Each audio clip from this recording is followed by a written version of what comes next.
you can take a minute. Thanks. If you could take a minute and use the chat, if you have access to the chat, introduce yourself. I see so many new names on our call today. I'm pleased to see your names. If you are unfamiliar with our coalition work, we started in the Central Valley as a project spearheaded by Anthem Blue Cross and Calviva HealthNet to improve access to specialty care. This began in a few Central Valley counties and it's expanded. We grew up in the north across many North Rural counties, too many to name.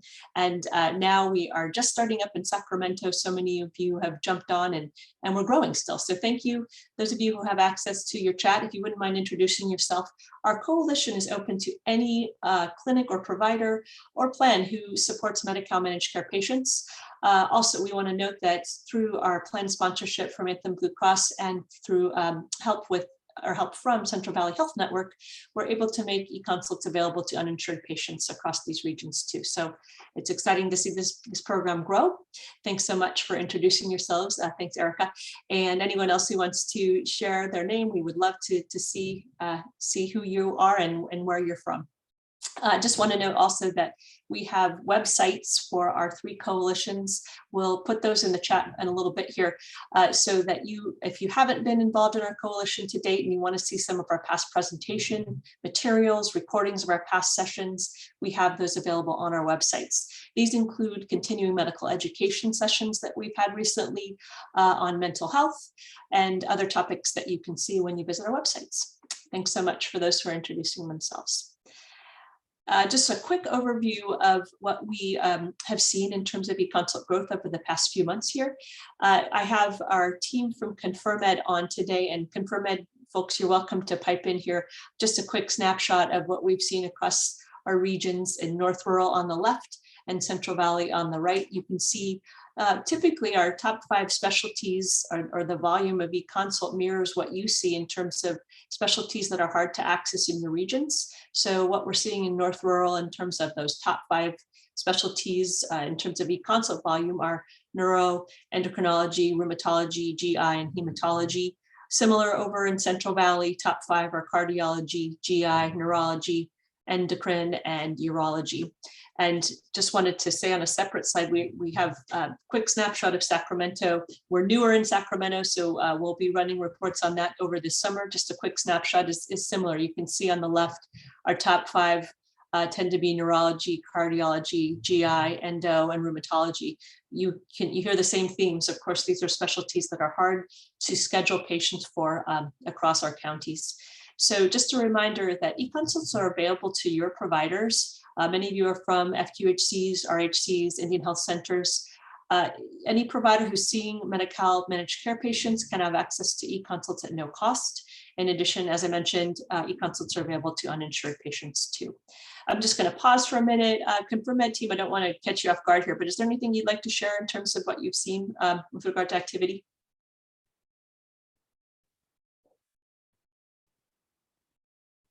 And I'll open it up to this is Darren. Yeah, this is Darren. I think the only thing that I would say that we're seeing is that there's really, I guess, a renaissance or a reawakening of primary care across not just California, but across the country. COVID was really tough on all of us. It was tough on ConfirmEd. It was tough on primary care. And I think pretty much every practice that we work with was really in survival mode. And we know that a lot of longer-term chronic care was deferred. A lot of patients deferred coming into the office, and all I can say about the last 3 months or so is they've been wonderful in that there's been this reawakening of attention to chronic care and attention to the use of e-consults. And so, as your graphs reflect, what we're seeing more broadly is just a lot of growth and expansion, and just sort of coming alive again, and with a vibrancy that we haven't seen in a while. And it's exciting for us to see that. Thank you, Dr. Anderson. Marianne, did you want to add to that?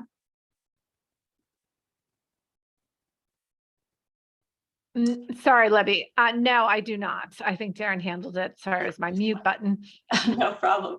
Yes, I just think it's wonderful to know that e-consult is there, and now that all of your practices have gotten up and running, and many of your practices have gotten up and running on e-consult, you have this to address that backlog of specialty care requests that may not have been possible to address during COVID.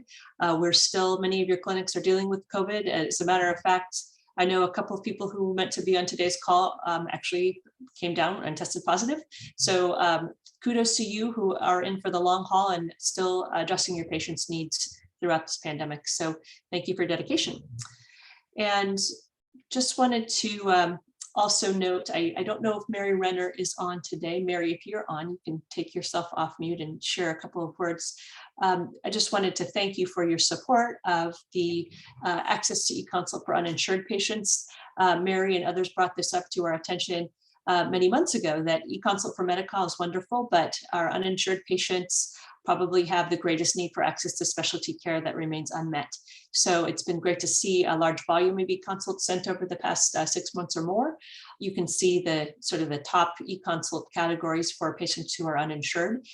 Thank you, Anthem, for putting this grant in place, and to Central Valley Health Network for helping us to manage this process. Mary, I don't know if you have any feedback on what you've seen to date. Oh, you know what, Mary's not on with us, but we just wanted to thank her. So, and just a reminder that this is available to your uninsured patients. The reason why we emphasize that is we want to make this very clear to primary care providers in your clinics that this shouldn't be a barrier. They can do this for both their Medi-Cal and uninsured patients across our managed care plan participants. Okay, and with that, I think we want to get to the meat of today's presentation, which is really how practices who've been successful with e-consult and e-referral have been able to incorporate e-consult within their referral processes. So I'm going to hand it off to Dr. Delphine Thuot. Many of you have met Dr. Thuot on our various calls. We've been going for about a year and a half now. So Dr. Thuot has spoken to her expertise with probably over 10 years of e-consult and e-referral, but I will let Dr. Thuot introduce herself and explain a little bit about what she's seen in terms of how e-consult incorporated into referral practices. Thank you, Dr. Thuot. Great, thank you, Libby. I can't seem to turn on my video, No problem. but hopefully you guys can still hear me, and that'll be half as good. Yes. So you've heard me talk a lot about this. My name is Delphine. I'm a nephrologist. I'm the Associate CMO for Specialty Care at the San Francisco Health Network, so within the safety net delivery system in San Francisco. And when we started our e-consult program back in 2005, it was namely because of an inefficient referral process with inadequate specialty care access. And you guys are all probably experiencing this in your own areas as well. We had a paper or a telephone or a fax-based referral system that was often first come, first serve. Primary care providers were really trying to, we're really trying to lobby hard for their patients to be seen in various clinics when they were unclear or needed some specialty expertise to help move a patient forward in their diagnostic and management trajectory. There were often referrals to the wrong clinics. As a nephrologist and as a primary care provider for my dialysis patients, I would often send people to the wrong place because I actually wasn't sure where to get information and where to get expertise for my patients. And then there's some referrals that were perhaps premature. And so it was an inefficient use of a precious specialty care appointment for both the patient who took the time off and arranged for daycare to go to a specialty care appointment, and also for the provider, for the health system, when that initial appointment was just about, oh, it's nice to meet you, and these are the labs, and these are the diagnostic tests that we need so that we can help move your care forward. And so because of that inefficiency within the system and because of poor access, we helped create an e-consult system. Next slide, please. Great. And so you can just click a couple of next. Yeah, excellent. And so this is the referral workflow that we use at the ZSFG and in the San Francisco Health Network. And we try to use e-consult for every initial touch with specialty care. The reason for that is twofold. One, so that we have a better sense of what's going on in our system, what our needs are for specialty care access, and what our needs are when we're trying to grow. For example, when COVID started, right, there were lots of questions about COVID, lots of questions about therapeutics. Now there's monkeypox questions, and it really helps us get a better sense of where our resources are needed within our network and what additional additional specialty care resources we can try to scrounge up and provide for our primary care providers.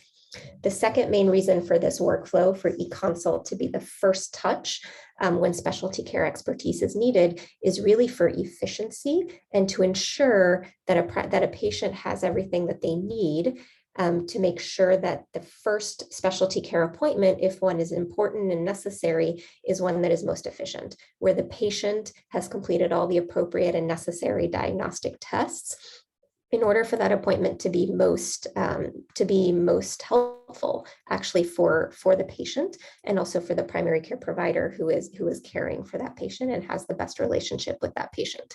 I think the third reason is because many questions and many what we call as more simple specialty care problems can actually be handled in the primary care home as long as there's virtual co-management or virtual help for both the primary care provider and the patient. And particularly in rural areas or areas where patients feel most comfortable with their primary care team, where they've developed lots of relationships, that model is actually much more patient-centered and helps patients feel more comfortable with the care that they receive. So essentially in our system, all requests for specialty expertise start with an eConsult. Those eConsults are sent to specialists. Specialists can review all of the eConsults, provide guidance, expert guidance back to the primary care provider, or convert that essentially to a referral and say, oh, this person needs to be seen soon. This is why they need to be seen soon. And let's go ahead and schedule that person for an in-person specialty care appointment, whether it's a need for a special physical exam, need for an in-person conversation, or now a telehealth conversation, whatever is appropriate with the patient, or the patient needs to be overbooked soon because as a specialist, I recognize a different pattern or I recognize a potential diagnosis with the pattern of information that you've given me as the referring provider that perhaps you don't see or you didn't think about in your general practice. That accounts for some of those patients here on the left-hand side, and on the right-hand side, the majority of eConsults are actually that, or eConsult or virtual co-management, where questions are answered and where steps for management of those chronic conditions are provided to the primary care provider. And that communication is sometimes a one-off communication, or it's sometimes an iterative communication over time. Some of those patients eventually do need a specialty care visit and are scheduled for an appointment at the right place and the right time for that patient. And some patients are never scheduled for an in-person appointment because their diagnostic dilemma was solved or because their initial management strategy was solved with virtual co-management from the specialist. Next slide, please. So these were the breakdown. These are old data, but our patterns have remained quite similar over time, although I should probably have an updated set of data for you at our next meeting. But essentially, around 60% of initial questions in our system are scheduled pretty routinely or pretty regularly for an in-person specialty care appointment. So that first eConsult touch is really to assure that the patient has everything that he or she needs before an efficient in-person visit is made. About 40%, in our case, about 38% of patients with that initial eConsult are actually not initially scheduled for a visit. So there's no referral. There's just this consult back and forth communication. About half of those are eventually closed and managed without a specialty care visit. And about half do have a specialty care visit that is most efficient and most helpful for the patient at the right time. And really the overall, as I mentioned, goal of this is to provide the right specialty care expertise to the patient in the right way, whether that's in primary care with virtual co-management, whether that's in person with a specialty care provider, or now via telehealth, audio or video with a specialty care provider. So the right specialty expertise in the right way at the right time for when the patient needs it most, so that really we're honing down and doing as much personalized specialty care delivery as possible. I will stop there because I think that's our overall management of how our workflow works and the concept of why an eConsult I would highly advocate for being the first touch with specialty care. It's really helpful to help ensure that the patient and the primary care provider are going in the right direction with their diagnostic next steps and with management next steps, and really helps assure that we're not missing something that a patient needs to be actually seen more urgently than perhaps we had considered if just in primary care. Thanks so much, Dr. Tuo. I think this was really helpful to set the stage of how you incorporate eConsult into a referral process. I think everyone's processes are a bit different, but it helps to just see how things work within your system. And I'll just pause for a moment. If there are any questions from the group, you're welcome to take yourself off mute. I don't see any questions in the chat, but I'll just wait a minute. And with that, if you do have questions and you haven't had time to ask, please just do add them to the chat. Dr. Tuo joins our calls on a regular basis, so she is always there to offer advice. And we know since processes are all different, this may look different within your clinic. So feel free to ask a question that pertains to your workflow too. And the same holds for as we go on throughout our presentation today, we'll have other examples of how this works in different settings. So thank you, Delphine. We appreciate your time. Great, thank you. And please don't hesitate to reach out either by chat today or by email. Libby definitely has all my contact information. So I'm so excited to see this grow across California and all your different regions, and excited to hear about some of that growth in our next presentation.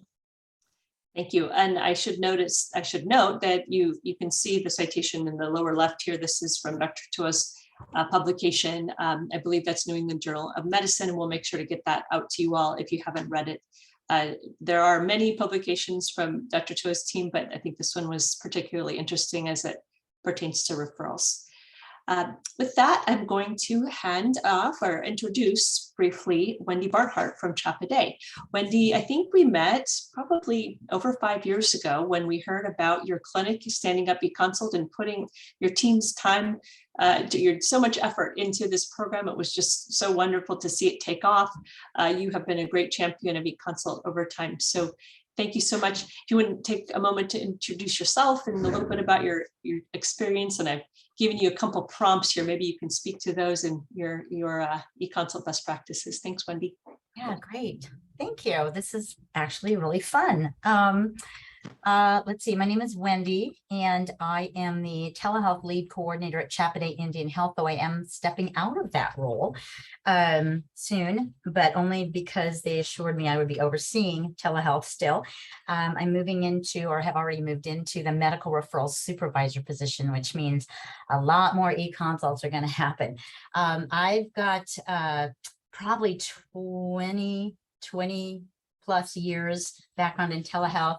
We've been doing e-consults actively here. I was just looking, it's actually been just about exactly 6 years this month. Started working with Weitzman, now ComforMed, and they've been we use e-consults a lot. We're getting ready to use them a lot more because of the position I've stepped into. Everyone's a little afraid of that with me. Yeah, so basically CHAP A Day brought me on board in 2014, because they wanted to start a telehealth program in general. And we had a wonderful medical director at that point. We have another wonderful one now, but he was a huge proponent of eConsult and telehealth, just in terms of being able to get access to care, especially care for our patients, because like so many others, we work with the underserved. And we are an Indian health clinic, but we see pretty much everybody who falls into that category of the underserved. So like I said, that was 2016, I think, is when we got up and running with eConsults. We started the telehealth program in general in 2014, 2015. So basically the way we do it is we talk about wins and best practices and what did we do well, what did we not do so well, what have we learned? We've learned a ton, but some of the things that didn't work so well are still not working so well, but it just has to do with provider buy-in, staff understanding, and as we have staff turnover and adding new providers, bits and pieces get lost in the shuffle. And I think that one of the goals in my stepping into the medical referral supervisor role is that I'll be meeting regularly with providers, because that seems to be one of the big things. You know, like all of us, providers are super busy. They've got so much on their plate, and they've got to remember, oh wait, this payer type does this, and that one does this, and this patient has that insurance, and all these things. It's really, really hard. And that's one of the biggest ones.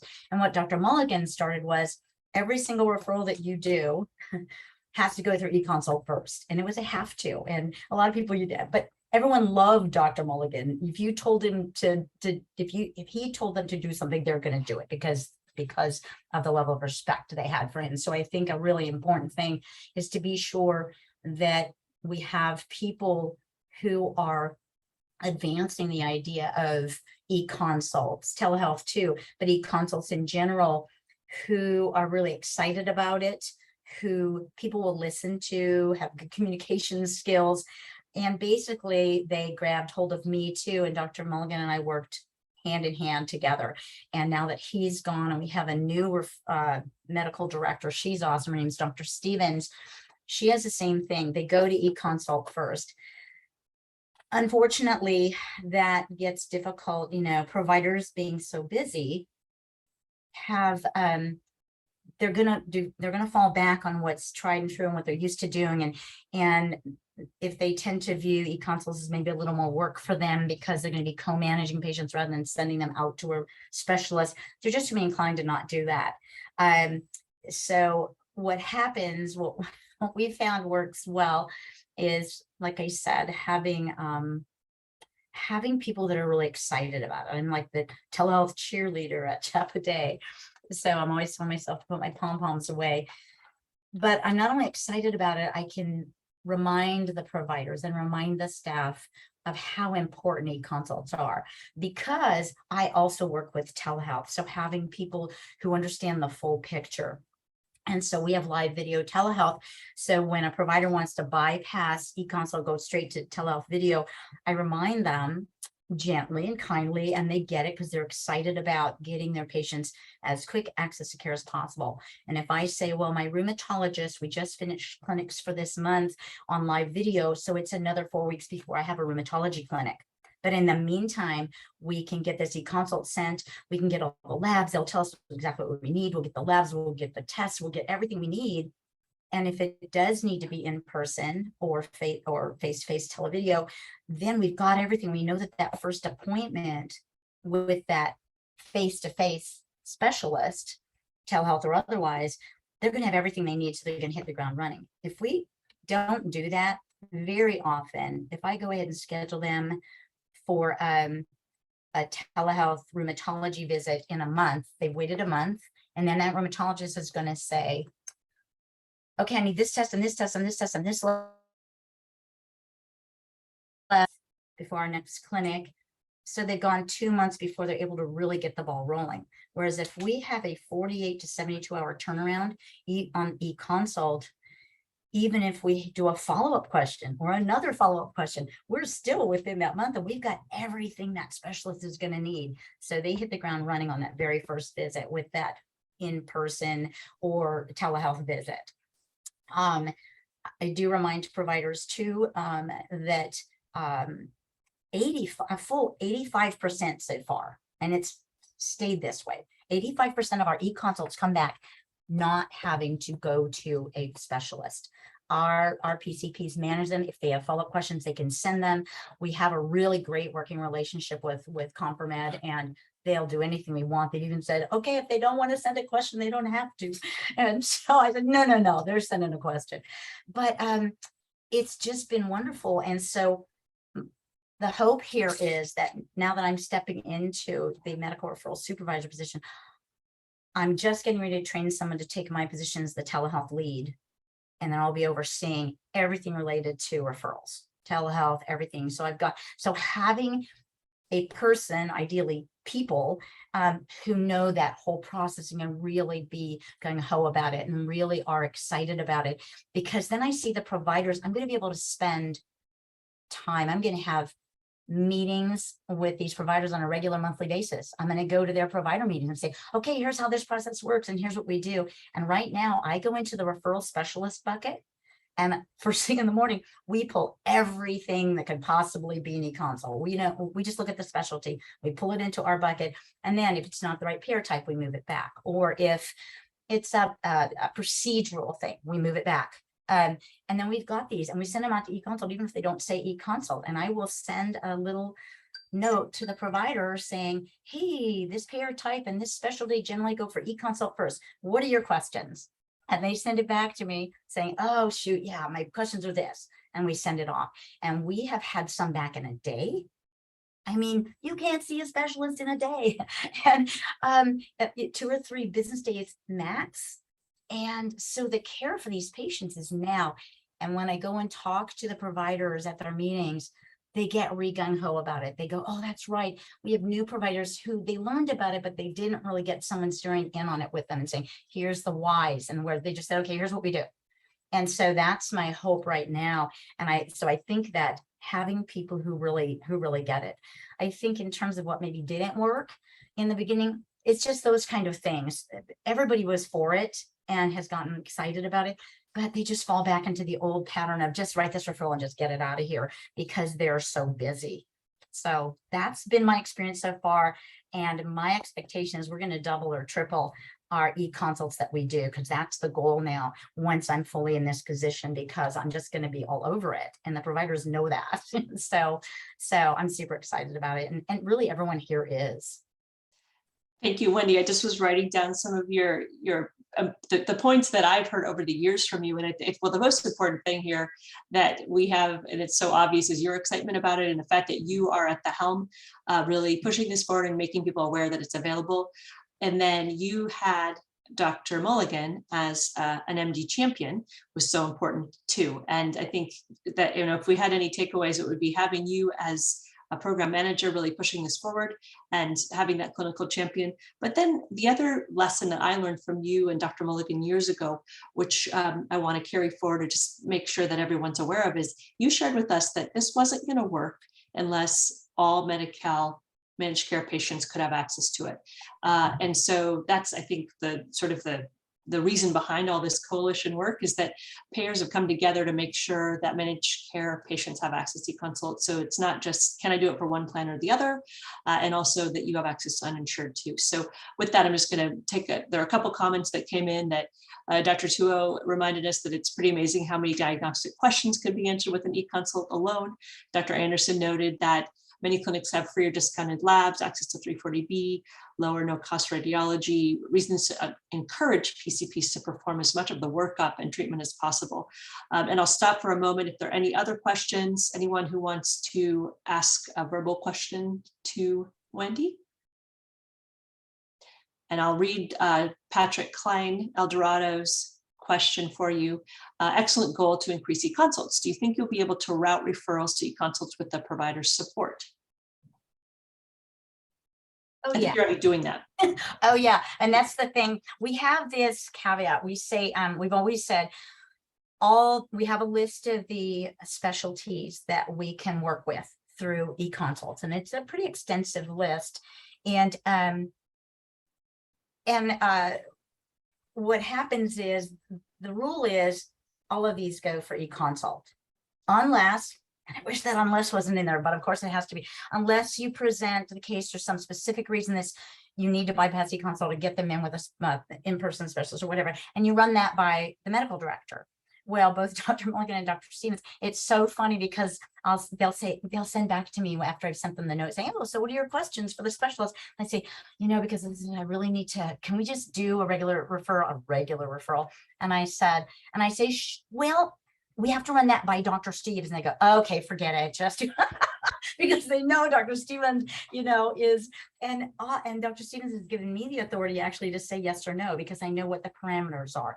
And but the providers, when they really are doing it, they love it. Once they've experienced it, and with this whole COVID thing and everything, it was another, like I just view COVID as this massive nationwide pilot project, which in that way was really good for all of these things.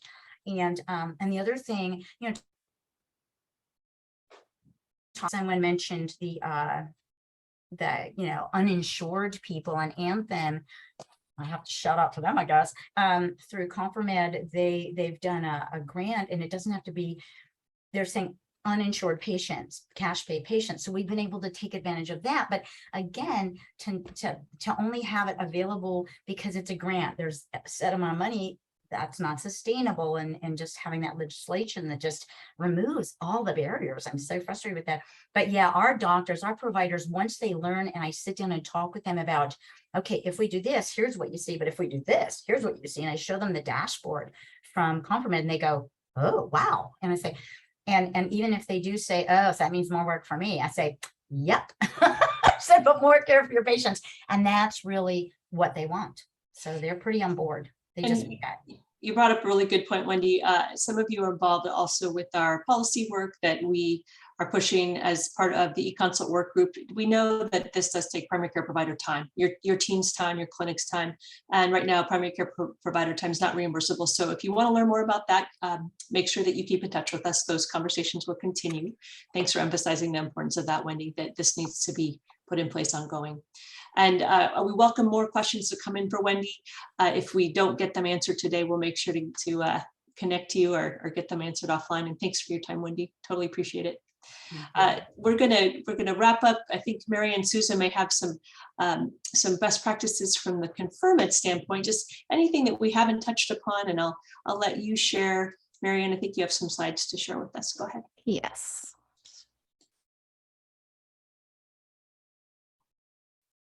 Okay, great. Can you see my screen? Yes. Okay, great. Thank you. My name is Mary Ann Souza. I'm the Senior National Sales Representative for ConfirmEd. I am located in Fresno, California. I'm a Fresno native, and I have worked here in healthcare for over 20 years. I started my healthcare career at Planned Parenthood. I was a clinic manager and director of operations. I also worked for a large multi-specialty group here in Fresno and a local health plan. I've been with ConfirmEd for over a year now, and I'm responsible for practice engagement and client implementations. And at ConfirmEd, since our inception, we've really been working to build a process that requires the least amount of work for our clients and our PCPs, because we know how busy the clinics are. And so by implementing eConsults and practices across the country, we've learned a lot of these best practices that we're going to share today from you, from our clients. And a lot of what I'll be covering today, I think, is echoing what Delphine and Wendy have already shared today as well. So one of the best one of the first best practices is integrating eConsults into your standard referral workflow. So whatever process that you are currently using for referrals, that process can be used for eConsults. Every practice has a way of communicating with specialists, sometimes inside and outside of your EHR. And so we want to use that same process for eConsults so that it isn't different. It's the same way you order any referral, and it's easier to remember.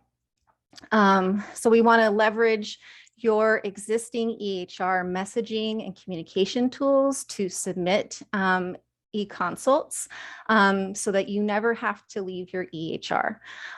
Examples of how we've done this with some of our clients is with NextGen. NextGen has a capability called NextGen Share so that EHRs can communicate via direct messaging.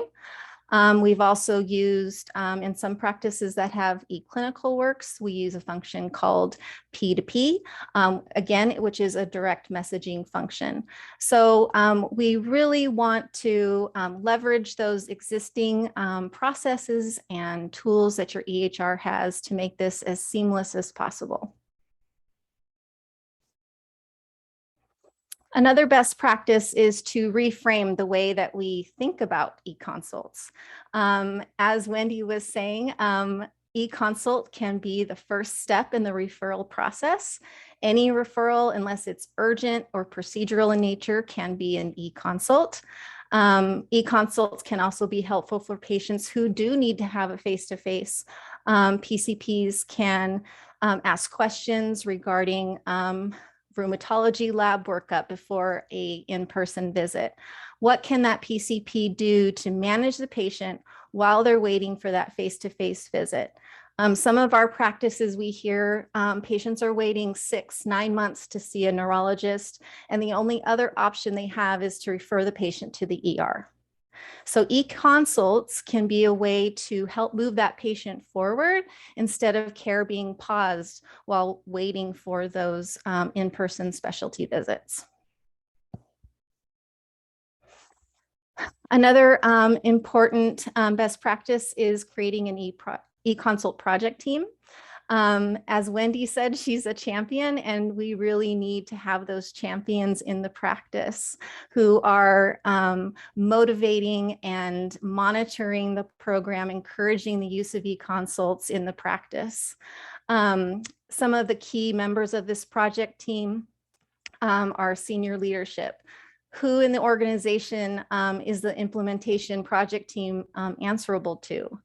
Who's the team leader at the practice who is responsible for the project, who is helping us coordinate meetings and training and testing for e-consult transmission?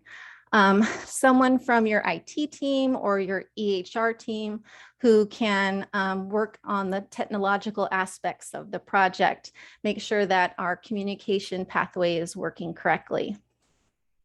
Also, somebody from your referral team who knows your current referral processes very well and can help us identify the best way to embed e-consults so that there aren't a lot of extra steps. We also recommend having clinical leadership available for this project team, as there could be clinical questions that can be answered regarding implementing e-consults in the practice. And also a provider champion is very important. Someone who's very excited about e-consults, wants to be the first person to submit an e-consult and promote them amongst their peers within the practice.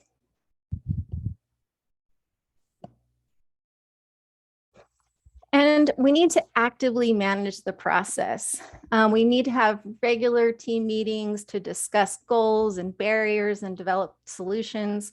Having goals, as Wendy said, she has a goal of doubling her e-consult volume, sharing those goals with the project team and with all of your staff, and monitoring those goals, sharing those achievements. Some examples of goals could be having a percentage of your PCPs using e-consults in a certain time frame, or maybe a certain number of consults per user per month, or maybe tracking avoided face-to-face visits. So we really want to build commitment with early adopters and clinical champions, provide feedback to PCPs. It's really important for the practice to have a process for orienting new PCPs and new staff to the e-consult process. And another way of managing the process would be to audit your referral processes. So what percentage of your patients are being seen by a certain specialty, and what is the average wait time for that specialty? How can e-consults kind of bridge that gap for specialty care? And it's always, always important to communicate. We know it is so hard to start a new routine, to break old habits. And so continually communicating with staff at your practice is really important. These are some examples of things that can be done on a regular basis. We can share a project dashboard to show how we are doing in terms of reaching our goals, celebrating milestones, sharing outcomes. Maybe you have a really wonderful e-consult example of how it helped a patient. Sharing that at a staff meeting can be very motivating and encouraging to everybody at the practice. Also, continually providing refresher trainings for providers and referral staff. We know that there can be a lot of turnover, and helping that communication maintained throughout the process can be hard. And most importantly, talk to your patients about e-consults. You can recommend that advice from a specialist is needed, that you have a team of specialists that are available to assist you and provide guidance and a treatment plan within 48 hours instead of waiting for an appointment that could be 6 or 9 months down the road. Inform your patient that your clinic uses a process called e-consults to obtain rapid advice from specialists, and that you will be reviewing their case with the specialist and then reviewing the treatment plan with them. This saves them time, it saves them money, and it keeps the care in the PCP space. And I think that's all I have, Libby. Thank you so much, Marianne. It was a great just compilation of best practices and wonderful summary. Thank you. You're welcome. Just because we're a little bit short on time, I'm going to jump over to Dr. Anderson, who, as many of you met over time, who's going to share an example of a neurology case, a question and a response via e-consult. So go ahead, Dr. Anderson, I'll let you share your screen.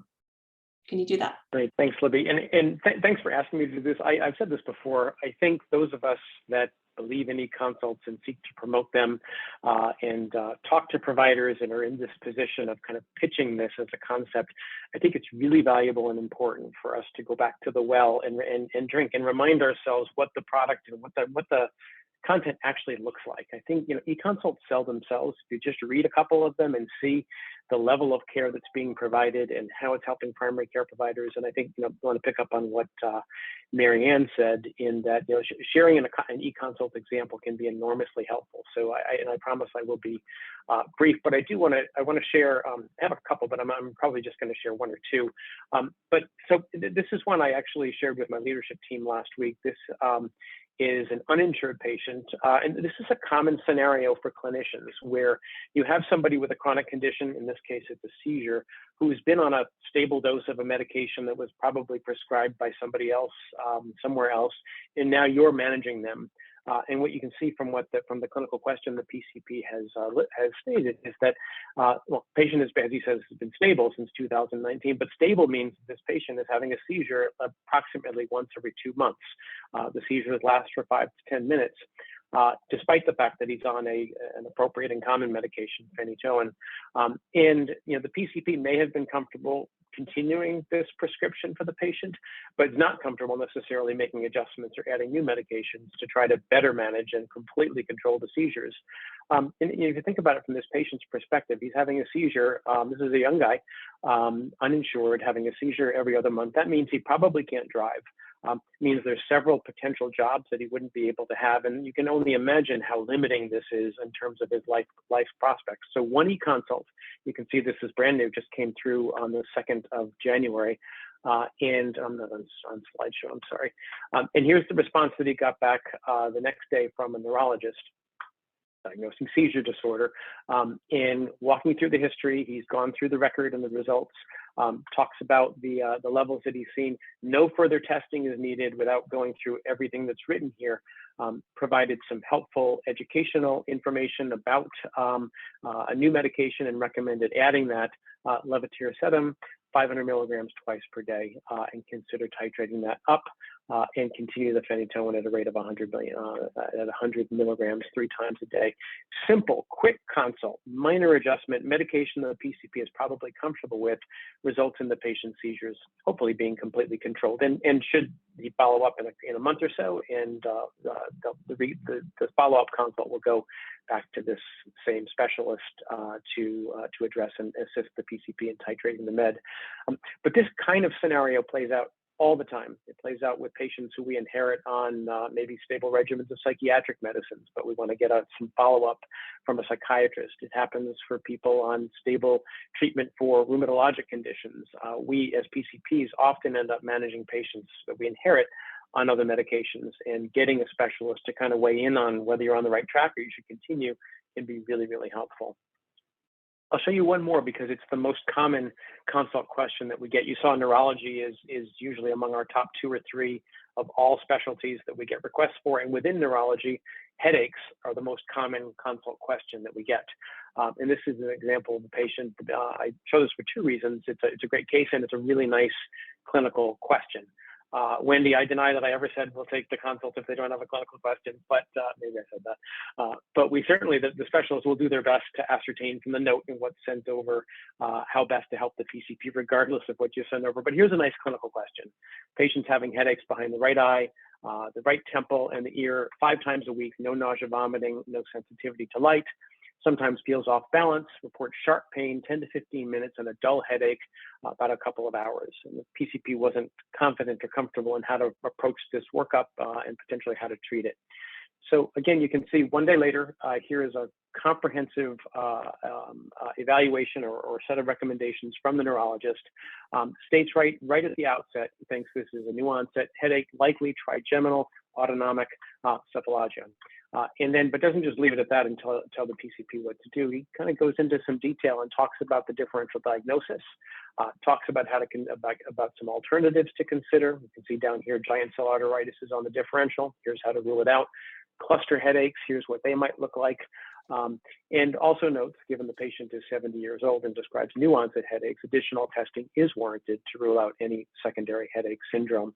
And then after that education and all those snippets that you can imagine will be helpful for the PCP in future cases, gets very specific about what he recommends: further testing, a SED rate, ophthalmologic evaluation, MRI of the brain, and then a treatment plan consisting of verapamil 3 times a day, increasing it up to an appropriate dose, and nasal spray for acute headache remediation.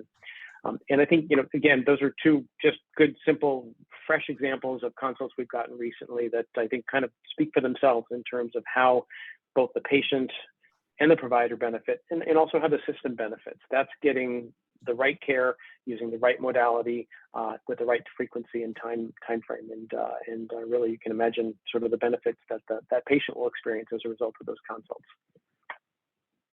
Thank you, Dr. Anderson. I want to take a moment. If anyone has questions, that was a lot of information, but very helpful and so detailed. It shows that there was really a thorough response coming in from the specialists. And as you noted, there's such a great need for neurology. So any questions for Dr. Anderson, either in chat or you may take yourself off video if you wish. Okay, I'm just going to share my screen, and you might want to comment on this, Dr. Anderson. We also know that not every case is one that you might be able to address via eConsult. So just a quick reminder that eConsult is for our non-urgent routine, non-procedural referrals. I think that's the way you've referred to it, Dr. Anderson. But just a quick reminder that anything that's non-urgent can go as an eConsult. PCPs maintain the patient relationship. The quick question from George: do you have an average turnaround time per specialty? And I know, Dr. Anderson, you probably have some general data on that, but you want to refer to that? You want to respond to that? Yep, I actually just popped it in the chat. Our average turnaround time is 17 hours. So usually it'll come in, on a certain day, and the next day, the result will be back. Some of the pediatric specialties tend to take a little bit longer, but we aim to return all of them in no more than 2 business days. Thank you so much. And we've seen that across the board through our Central Valley, North Rural, and Sacramento work. And I think we've seen, although I know this varies, but I think over 75% of those questions that come in as e-consults have been resolved without the need for a face-to-face visit, which is pretty amazing. So thank you for your hard work, everybody, in making that happen. I did, Libby, it's important to point out, I'm sorry, just very briefly, the data that Delphine showed was very, very different to that 75%. In her data showed about 20% of the patients ended up not needing a face-to-face, but there's a couple of reasons for that. And I think one of them is the workflow she outlined. Every single referral was going through this e-referral system. So our data is what it is, but we have weeded out and filtered out colonoscopies and things like that. So it's important that you can't really compare their data and our data because they're different. They're different systems. We've set them up differently, which I think just demonstrates how important it is. You have to set up the system differently depending on the setting, depending on the location, depending on the specialist that you're working with. And there's a lot of customization in how you set these up. So important.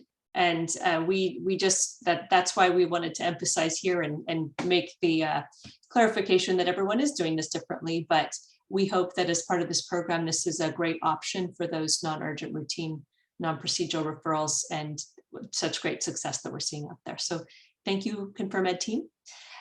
With that, just a quick glimpse. I know that many of you have been on these calls before and you've seen that we pulled together some patient communication tools. This is at times a little bit complex for a patient to understand. So we can make this available to you. It's on our website also. Just a way to speak to a patient about an e-consult. Just to remind everyone, this is a way to prevent patients from having to travel to another visit with a different doctor that they may not be familiar with. It prevents them from having to take time off work. So there are a lot of benefits to patients that we of course know about, but we should be able to talk to patients about also. And the importance also of closing the loop, since we're all about referrals today, making sure that patient knows what happened as a result of the e-consult is so important. And because we're a little bit short on time, I'm not going to click play on this video here, but we will put this link into the chat where you can hear a great story from WellSpace Health. Alyssa Spencer, who's a PA at WellSpace, took the time to share a patient's experience with us. And I just want to emphasize here, we'd love to share more of these stories. I think everyone likes to hear, how does this impact patients directly? Patients don't participate in any consult. So how do they know that it has made their situation better? So if you want to share some of those stories with us, we would be happy to capture them. We are happy to provide your patient or your provider a stipend for their time, because we know that this does take some time. There was a great question from Marcia Kramer that just came in. How are you handling languages? And Marcia, what I think that you are asking is if you have since this is provider to provider communication, Dr. Anderson or Marianne, I'm not sure if you can speak to, if you have a consult come in a different language, if you're able to address those. Hi. Yeah, no, we haven't. Team. Go ahead, Oh, sorry, Lauren. Darren. Yeah, no, we haven't been able to do that from the e-consult standpoint of the platform. We've done some things when we've worked on projects like Project Hope and in different refugee camps that were workarounds, but in the general e-consult, we have not from our side, from the specialist side, or from the primary care side yet. Something that we're totally, interested in seeing if there are some solutions, particularly maybe from the technology side and the digital side to assist with that. I think one important thing to remember, I'm sorry, Darren, I want you to hear from you too, but important thing here is that the relationship remains with that primary care provider who may be more likely speaking in that patient's language and can convey the advice to them in their own language. But Darren, go ahead. Yeah, no, I just wanted to say we did during the early phase of COVID do some consults in Colombia and in Peru, and we had some Spanish-speaking specialists who took on both reading and responding in Spanish in that scenario. And we are doing live telehealth with specialty in a couple of other states, and we have used Zoom to bring in a three-way conversation: patient, specialist, and translator. And so when we do those types of live televideo, a translation service is really important. But for e-consults, we haven't needed it because all the consults are coming in. That's a great way to incorporate e-consult into live video. Thank you, Marianne and Darren, for bringing those examples. Just a couple of reminders for you all. Everyone who's on this call today, your clinics have access to a program that has been around for a while now. We need to just make sure that everybody knows that they need to enroll in the CAP program. So the Child and Adolescent Psychiatry Portal Program, which enables providers free access to both phone and e-consults for child and adolescent behavioral mental health. So Lauren has put the link to enroll your clinic. If you're not yet enrolled, it's a very quick enrollment process to be able to have access to these no-cost e-consult and phone consult hybrid programs. Sorry, my screen's not even. There we go. Just a reminder, a clinic can send an e-consult request and get either an e-consult or phone consult as with a provider who is sitting at UCSF Children's Hospital in Oakland. So please do take a moment if you're not yet enrolled into that program for child psych access. And a couple of other events that we have, if you are up in the North Rural area, we would love to meet you in person. We are now, with the world opening up a little bit, able to come and see you. And we're so pleased that we'll be able to be in Cameron Park at El Dorado CHC. I think Marshall Medical Center is in that same location. So thank you to the team, Patrick and team, for opening up your space. in Cameron Park for us to have a lunch. This is a lunch that is free to any provider or team member at a clinic who'd like to join us and talk about their e-consult experiences, share needs, share how our coalition can better help support your clinics. And because Cameron Park, or because our North Rural area is so big, we know that people can't always travel an hour and a half for lunch. So we are offering a second opportunity in Yuba City. Thank you, Ampla Health team, Cindy Snellgrove and team for giving up your space in Yuba City on June 22nd. So 2 opportunities. You do have to register for this, and the link to register for these is in the chat. We just want to know who's going to come and make sure that we have enough food for you all. And we're really happy to see you all in person. So thanks for taking the time to meet with us next week if you're able. And last, just a quick save the dates. Our e-consult work group, which is funded by California Healthcare Foundation, meets on an annual basis, and we're pleased to be able to meet in person again in Sacramento. Some of you who are close to Sacramento might be able to join us in person on November 9th. This is free of charge, just another opportunity to talk about e-consult and best practices. And thanks everybody for your time today. We appreciate those who spoke today. Wendy Barnhart, thank you so much. ConfirmEd team and Dr. Tua, thanks for sharing your experience. We welcome any additional questions we may not have been able to address today. You have our email here. Anything else that you'd like to share in the chat, you're welcome to do so.